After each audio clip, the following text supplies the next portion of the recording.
Semuanya, sebelum kita mendengarkan firman Tuhan, saya mau mengundang kita semua untuk bersatu dalam doa. Kita berdoa. Bapa yang di sorga, terima kasih Tuhan untuk kebaikan penyertaan Tuhan yang boleh kami rasakan pada pagi ini. Kami bersyukur kami boleh ada sampai saat ini semua karena Tuhan saja. Hari ini kami mau awali dengan mendengarkan firman-Mu.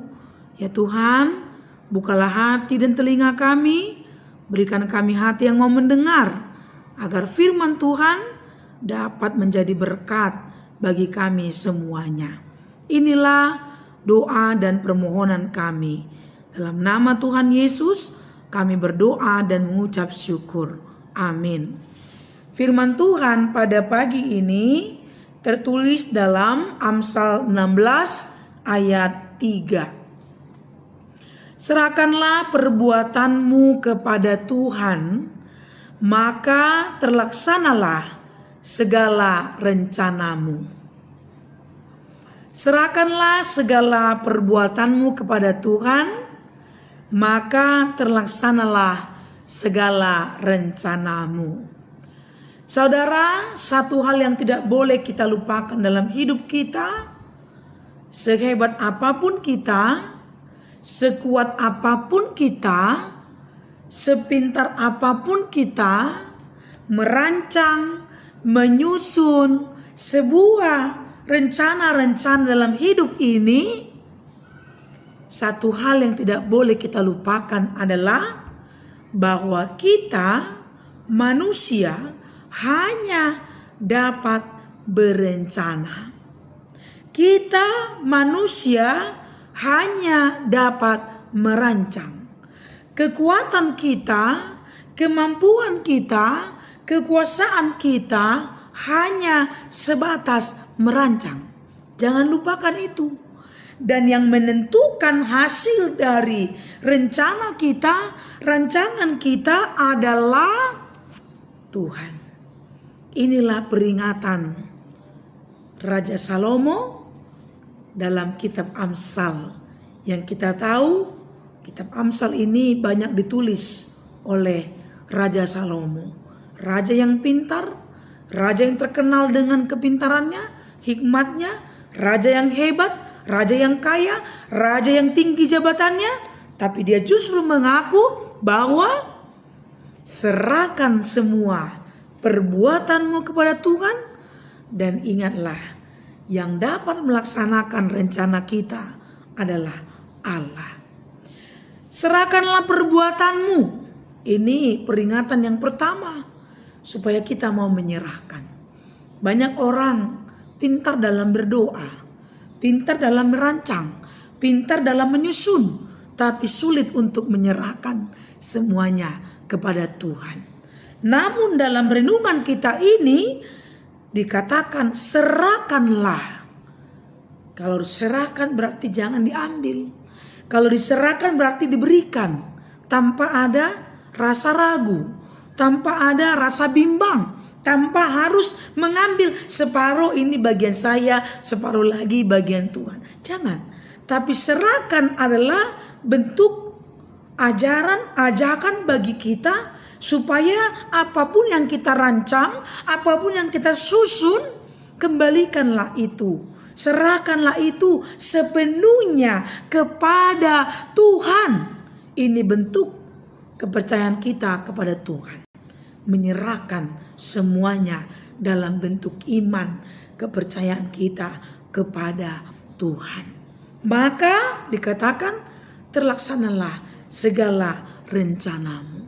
Bukan hanya terlaksana, mungkin jauh lebih sempurna, mungkin jauh lebih baik ketika rencana Tuhan itu terjadi dalam hidup kita. Karena kita mengimani satu hal, bahwa rancangan kita itu bukan rancangan yang terbaik, tapi rancangan Tuhan itulah rancangan yang jauh lebih baik dari apa yang kita sudah rancangkan. Mungkin saudara ada yang kecewa dengan segala yang sudah kita rencanakan ya. Ada yang sudah berencana menikah tapi gagal. Ada yang berencana mau bangun rumah tapi gagal. Ada yang rencana untuk sembuh tapi ternyata masih sakit. Ada yang berencana untuk ini itu tapi gagal dan lain sebagainya. Ada yang rencana untuk berangkat. Saya punya satu ilustrasi. Ada seorang yang tinggal dalam pedesaan. Dia berjualan ke kota sekali seminggu. Dia berdoa malamnya kepada Tuhan supaya Tuhan membangunkan dia, supaya dia tidak ketinggalan bis yang dapat membawa dia ke kota untuk berjualan. Karena harapan dia hanya itu, untuk bisa memenuhi kebutuhan keluarganya, anaknya, istrinya. Tapi apa yang terjadi? Besoknya dia terlelap tidur, lupa bangun.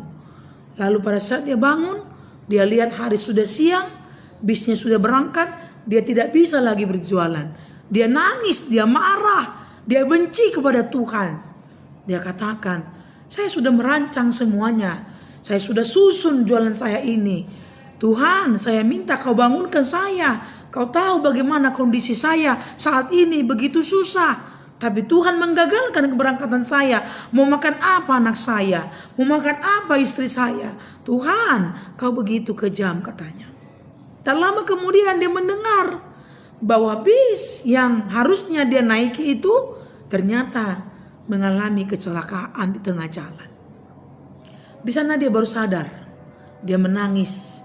Dia minta maaf. Dia mohon ampun kepada Tuhan. Ternyata rancangan Tuhan itu jauh lebih baik.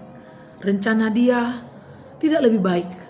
Itu sebabnya inilah artinya pentingnya kita berdoa. Dia mengaku, dia menyadari. Terima kasih dia katakan kepada Tuhan. Kalau Tuhan gagalkan rencananya, gagalkan semua persiapannya, gagalkan keberangkatannya ke kota.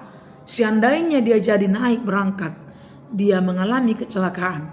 Bukankah akan lebih parah lagi? Bukankah istri dan anaknya akan menanggung derita yang lebih berat lagi? Untuk semuanya itu dia sadar bahwa ternyata rancangan Tuhan jauh lebih baik daripada rancangan manusia. Inilah yang perlu kita imani dalam hidup kita, saudaraku. Jangan merasa sedih, jangan menyalahkan Tuhan, jangan menjadi lemah. Ingatlah, kadang Tuhan menggagalkan rencana kita untuk memberikan rancangan yang terbesar. Kadang Tuhan memberikan yang pahit mungkin bagi kita, tapi untuk memberikan yang manis untuk kita nikmati. Untuk itu perlu kita ingatkan, serahkanlah segala perbuatanmu pada Tuhan supaya rencanamu terlaksana dengan baik. Amin. Terima kasih ya Tuhan untuk firman yang sudah kami dengarkan. Maka ingatkanlah kami semuanya yang mendengarkan renungan pagi ini supaya firman Tuhan mengingatkan kami semua akan segala rancangan kami tidak boleh lupa. Sehebat apapun kami, sekuat apapun kami, sepintar apapun kami menyusut semuanya, tapi tetap kembali bahwa yang menentukan rencana kami adalah Tuhan. Kami hanya berkuasa untuk merancana, tapi Tuhanlah yang menentukannya. Untuk itu ya Tuhan, apapun rencana kami pada hari ini dalam hidup kami, keluarga, anak-anak kami, mari ingatkan kami ya Tuhan, untuk jangan lupa, jangan sombong, jangan merasa hebat. Kami harus ingat bahwa penentu yang sesungguhnya adalah Tuhan. Dan rancangan Tuhan itu tidak pernah salah, tidak pernah gagal, dan tidak pernah tidak baik. Rencana Tuhan selalu yang terbaik bagi kami. Untuk itu kami perlu percaya dan beriman dan mau mempercayai rancangan Tuhan dalam hidup kami. Ya Bapa, kami serahkan semua rencana, pekerjaan, keluarga, anak-anak, pergumulan kami semuanya. Biarlah tangan Tuhan yang menjaga, yang menuntun, yang menolong kami sekalian. Ya Tuhan, berkatilah juga saudara kami yang sakit, sembuhkanlah mereka. Buat yang berulang tahun, Tuhan tambahkanlah kesehatan, umur yang panjang, sukacita dalam hidup mereka. Supaya kami semua menyadari betapa baiknya Tuhan bagi kami. Ya Tuhan, ampunilah kami akan dosa dan kesalahan kami, agar kami layak meminta menerima berkat Tuhan. Inilah doa dan permohonan kami. Dalam nama Tuhan Yesus kami berdoa dan mengucap syukur. Amin. Selamat pagi saudaraku semuanya. Tuhan memberkati kita.